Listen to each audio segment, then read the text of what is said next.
कोई भी इंसान पैसों को लेकर कभी भी रैशनल नहीं होता। लोग कभी भी एक बजट प्लान नहीं करते और ना ही उसे फॉलो करते हैं। बहुत से लोग ये जानते हैं कि उन्हें एक बजट प्लान करने की ज़रूरत है, लेकिन फिर भी इस बात को इग्नोर करके वो अननेसेसरी खर्च करते रहते हैं। दोस्तों, पैसे कमाने के लिए आपका बहुत ज़्यादा स्मार्ट होना ज़रूरी नहीं है। ऐसा बिल्कुल भी ज़रूरी नहीं है कि आपको बहुत ज़्यादा नॉलेज हो। आपको बस बिहेव करना आना चाहिए। आपको अपने पैसों को मैनेज करना आना चाहिए। एक जीनियस जो कि अपने इमोशंस को कंट्रोल नहीं कर सकता, वो फाइनेंशियली बहुत स्ट्रगल कर सकता है, जबकि एक एवरेज पर्सन जो कि अपने इमोशंस पर कंट्रोल रख सकता है, वो एक वेल्दी पर्सन बन सकता है। वेल्दी होने के साथ साथ वो काफ़ी लंबे समय तक अपनी वेल्थ को कायम रख सकता है। फॉर एग्ज़ाम्पल, रोनाल्ड रीड नाम के एक पर्सन थे जो कि एक एवरेज पर्सन थे। उन्होंने काफ़ी टाइम तक एक गैस स्टेशन पर एज अ मैकेनिक काम किया और उसके बाद वो एक स्टोर में स्वीपर का काम भी करते थे। रीड ने अपनी पूरी ज़िंदगी अपने पैसों को सेव किया। जब उनकी डेथ हुई तो उस टाइम पर उनकी नेटवर्थ अराउंड 8 मिलियन थी, जिसमें से कुछ पैसों को उन्होंने अपने ग्रैंड चिल्ड्रंस को दे दिया और बाकी के बचे पैसों को उन्होंने चैरिटी में डोनेट कर दिया।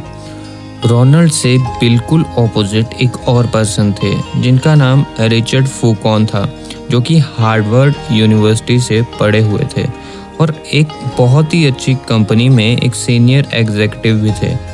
वो अपने 40s की एज में ही रिटायर हो गए थे अपने ड्रीम को फॉलो करने के लिए, जो कि था कि एक फिलैंथ्रोपिस्ट बनना, जो कि वो बने भी। लेकिन 2008 की क्राइसिस में उनकी सारी वेल्थ ख़त्म हो गई, क्योंकि उन्हें बहुत ज़्यादा खर्च करने की आदत पड़ चुकी थी। इसी आदत के चलते उन्हें 2008 में बैंकरप्ट डिक्लेयर कर दिया गया। ये थी एक कहानी फिलैंथ्रोपिस्ट से फेलियर तक की। दोस्तों, इन दो कहानियों से हमें यही सीख मिलती है कि फाइनेंशियल सक्सेस अचीव करने के लिए आपका बहुत ज़्यादा स्मार्ट होना ज़रूरी नहीं है। फाइनेंस ही एक ऐसी स्किल है जिसमें आप बहुत ज़्यादा स्मार्ट या एजुकेटेड लोगों को पीछे छोड़ सकते हैं। तो आज हम जानेंगे कुछ ऐसे ही की पॉइंट्स जो आपकी फाइनेंशियल नॉलेज को काफ़ी ज़्यादा बढ़ाएंगे और जो कि साइकोलॉजी ऑफ मनी बुक में दिए गए हैं, जिसके ऑथर मॉर्गन हाउसल हैं। First is no one's crazy. दोस्तों, हर एक पर्सन को एक यूनिक आइडिया रहता है कि आखिर वर्ल्ड काम कैसे करता है। ये वर्ल्ड व्यू एक यूनिक सेट ऑफ सर्कमस्टांसेस से इन्फ्लुएंस्ड रहता है। पैसों को लेके आपका एक्सपीरियंस दुनिया में जो भी हो रहा है उसका करीब 0.00001% ही है, जबकि आप या हम सोचते हैं कि आप 80% जानते हैं कि दुनिया काम कैसे करती है। दोस्तों, सभी लोग सोचते हैं कि वो ये जानते हैं कि आखिर दुनिया काम कैसे करती है, लेकिन हम उसका बस एक छोटा सा पार्ट ही जानते हैं। फॉर एग्ज़ाम्पल, अगर आप 1950 में पैदा हुए होते तो उस टाइम पर जब आप टीनेजर थे या आपके 20s में स्टॉक मार्केट बिल्कुल फ्लैट था। लेकिन अगर आप 1970 में पैदा हुए होते तो उस टाइम आपके 20s में S&P 500 लगभग 1000% बढ़ चुका था। तो दोस्तों, पैसों को लेके उन दोनों जनरेशन्स के व्यू बहुत ज़्यादा अलग अलग होंगे। अगर इस केस में तब किसी एक ग्रुप के लोगों को जो बात आउटरेजस लग सकती है, वही बात दूसरे ग्रुप के लोगों को आसानी से समझ आ जाएगी। Second one is luck and risk. दोस्तों, बोथ लक और रिस्क को मेजर करना बहुत मुश्किल काम है। इससे भी ज़्यादा मुश्किल है इसे एक्सेप्ट करना। दोस्तों, कुछ सक्सेसफुल लोग अपनी सक्सेस के पीछे लक को बताते हैं। इस बात की पॉसिबिलिटी है कि आपने सुना होगा कि उन्होंने कितनी मेहनत की या उन्होंने कितने सेक्रीफाइस किए, जो कि सच भी हो सकता है, लेकिन लक एक मेजर रोल प्ले करता है। दोस्तों, किसी बैड आउटकम का मतलब ये नहीं है कि आपके डिसीजन भी गलत थे। सेम एज गुड आउटकम्स का मतलब ये नहीं है कि आपके डिसीजन सही थे। फॉर एग्ज़ाम्पल, दोस्तों, जब बिल गेट्स 13 साल के थे तो वो स्कूल में पढ़ते थे जिसका नाम था लेक साइड स्कूल। उस टाइम काफ़ी बड़े बड़े स्कूलों के पास भी कंप्यूटर्स नहीं थे, बट लेक साइड उन कुछ स्कूलों में से एक था जिन्होंने कंप्यूटर्स पर पैसे लगा रखे थे। अगर कैलकुलेशंस की बात करें तो 1968 में करीब 303 मिलियन बच्चे थे जो कि हाई स्कूल में जाते थे। अब इन 303 मिलियंस में से जो 18 मिलियन थे वो यूएसए में रहते थे, जिसमें से 2,70,000 बच्चे वॉशिंगटन में थे।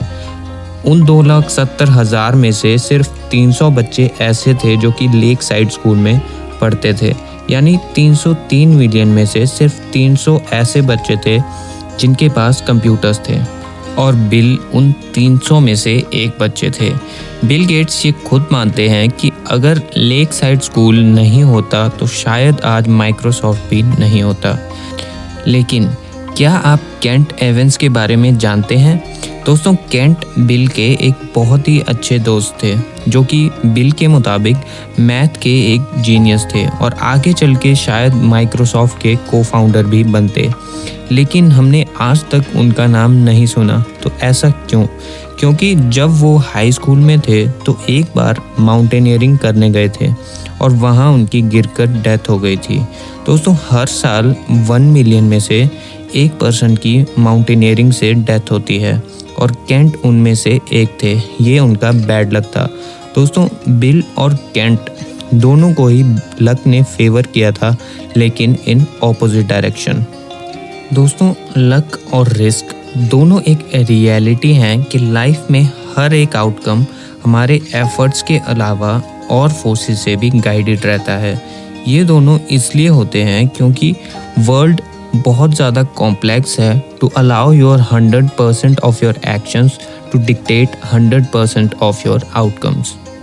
Third one is never enough. दोस्तों, कभी भी सेटिस्फाई ना होने में भी बहुत ज़्यादा खतरा है। कुछ लोगों के पास सब कुछ होता है, वेल्थ, पावर, स्टेटस, फिर भी वो अननेसेसरी रिस्क लेके अपनी सारी वेल्थ को ख़त्म कर देते हैं इस ग्रीड में कि उन्हें और चाहिए। फॉर एग्ज़ाम्पल, एक बार 2 राइटर्स कर्ट वॉनेट और जोसेफ हेलर एक पार्टी को अटेंड करने गए। इस पार्टी का होस्ट एक बहुत ज़्यादा अमीर आदमी था, या यूं कहूँ तो एक बिलियनर था। तो पार्टी में बैठे बैठे कर्ट ने हेलर को कहा कि वो आदमी एक दिन में इतने पैसे कमा लेता है या जितने कि हेलर ने अपने एक फेमस नॉवल से कमाए हैं।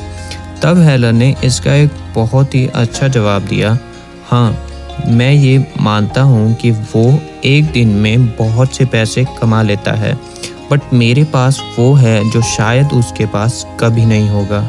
He said, I have enough, मतलब मेरे पास जितना है मैं उसी में ही खुश हूँ। दोस्तों, रजत गुप्ता जो कि कलकत्ता के रहने वाले थे, वो 1973 में मैकेंजी एंड कंपनी में शामिल हो गए और उस कंपनी के एक मैनेजिंग डायरेक्टर बने। वो पहले ऐसे आदमी थे जो कि यूएस से बिलोंग नहीं करते थे, लेकिन फिर भी कंपनी के मैनेजिंग डायरेक्टर थे। दोस्तों, उन्होंने 63 की एज में इतना कुछ अचीव कर लिया था जो कि शायद ही कोई कर पाता। इसके बावजूद उनकी ग्रीड की वजह से उन्हें ये सब कुछ खोना पड़ा। उन्हें जून 2012 में इनसाइडर ट्रेडिंग के आरोप में 2 साल की जेल हो गई और साथ ही में $5 मिलियन का जुर्माना भी देना पड़ा। दोस्तों, रजत गुप्ता उन लोगों का एक एग्जाम्पल है जिनके पास सब कुछ होते हुए भी उनकी और पाने की ग्रीड ने उन्हें बर्बाद कर दिया। उन्होंने खुद अपनी ज़िंदगी बर्बाद कर ली क्योंकि वो बहुत ज़्यादा ग्रीडी थे और उन्हें ये पता नहीं था कि उन्हें रुकना कब है। Fourth one is compounding. दोस्तों, हम सब वॉरेन बफेट के बारे में तो जानते ही हैं। वॉरेन बफेट को एक बहुत बड़ा और एक बहुत अच्छा इन्वेस्टर भी कहा जाता है, लेकिन वॉरेन बफेट एक अच्छे इन्वेस्टर ही नहीं थे, बल्कि वो 75 से ज़्यादा सालों से एक अच्छे इन्वेस्टर थे। वॉरेन जब 10 साल के थे तो उन्होंने उसी टाइम से इन्वेस्ट करना स्टार्ट कर दिया था। उनकी नेटवर्थ 84.5 बिलियन है।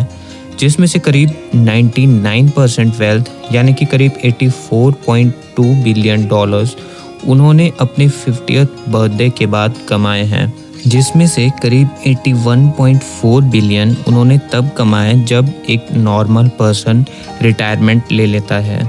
दोस्तों जस्ट इमेजिन कि अगर वो एक नॉर्मल इंसान की तरह सोचते और अपनी 20 साल की उम्र में इन्वेस्ट करने की कोशिश करते, तब जब वो 30 की एज में होते तब उनके पास करीब $25,000 होते, और नॉर्मल इंसान की तरह चलें तो 60 पे रिटायरमेंट के बाद उनके पास करीब 11.9 मिलियन ही होते, यानी कि जितनी उनकी करंट नेटवर्थ अभी है उसकी 99.9% से कम पैसे।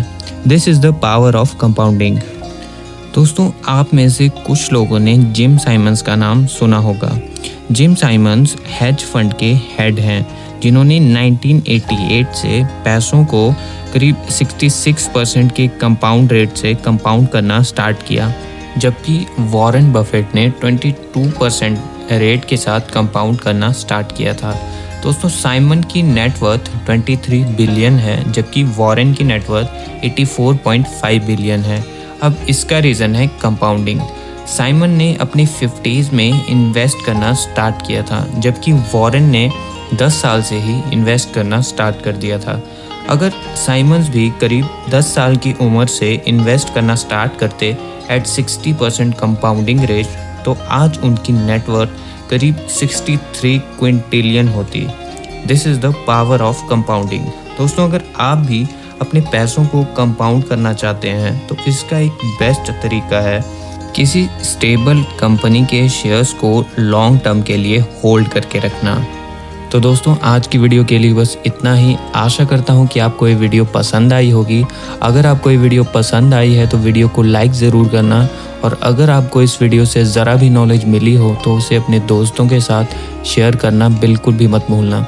जाते जाते इस चैनल को सब्सक्राइब ज़रूर कर देना ताकि हमारे आने वाले अपडेट्स आप तक पहुँचते रहें। जल्द ही मिलेंगे एक नई वीडियो के साथ। तब तक के लिए धन्यवाद एंड थैंक्स फॉर वॉचिंग।